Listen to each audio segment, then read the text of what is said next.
Assalamualaikum warahmatullahi wabarakatuh. Berbagai informasi dari peristiwa yang terjadi di wilayah Sumatera Selatan pagi hingga sore hari ini Kamis 24 Februari 2022 terangkum dalam Sumeko News.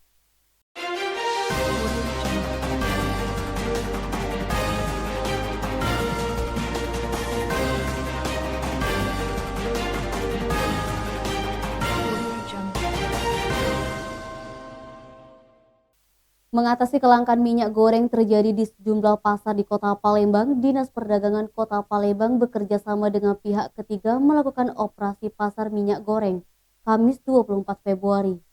Operasi pasar diselenggarakan di 7 lokasi berbeda secara serentak.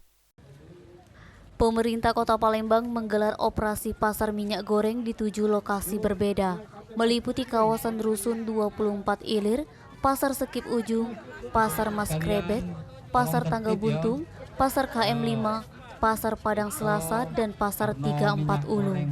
Sekretaris Daerah Pemerintah Kota Palembang Ratu Dewa mengawal langsung penjual minyak goreng murah tersebut.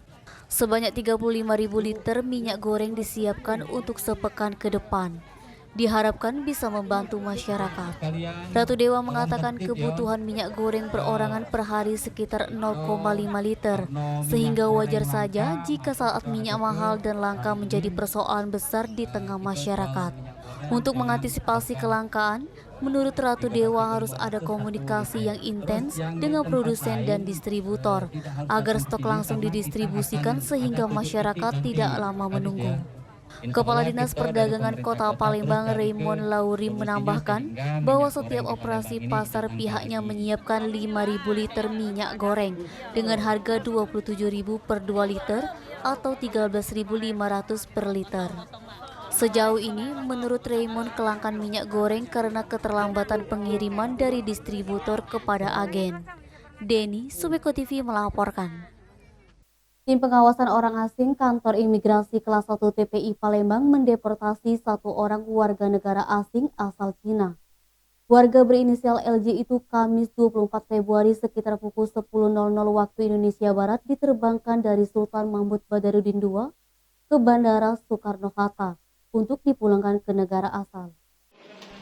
Muhammad Ridwan, Kepala Kantor Imigrasi Kelas 1 TPI Palembang mengatakan, WNA asal Cina ini ditenggarai menggunakan izin tinggal kunjungan, namun melakukan pekerjaan di Kabupaten Banyuasin sejak Februari 2021 lalu.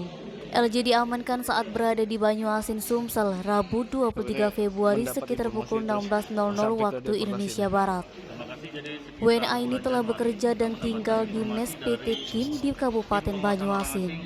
Awalnya LJ datang dengan status kunjungan dengan sponsor berbeda. LJ tidak melaporkan kalau beralih sponsor ke PT Kim. Lantaran itu LJ terpaksa dideportasi dan masuk daftar cekal. Kantor Imigrasi Kelas 1 TPI Palembang mengeluarkan surat deportasi dan perintah cekal ke yang bersangkutan setelah LJ membayar denda 1 juta. Pula LJ melanggar Undang-Undang Keimigrasian Nomor 6 Tahun 2011 Pasal 71 huruf A Ju Pasal 116. Denny, Sumeko TV melaporkan. Demikian Sumeko News hari ini. Jangan lupa 3M, memakai masker, menjaga jarak, dan mencuci tangan pakai sabun. Wassalamualaikum warahmatullahi wabarakatuh.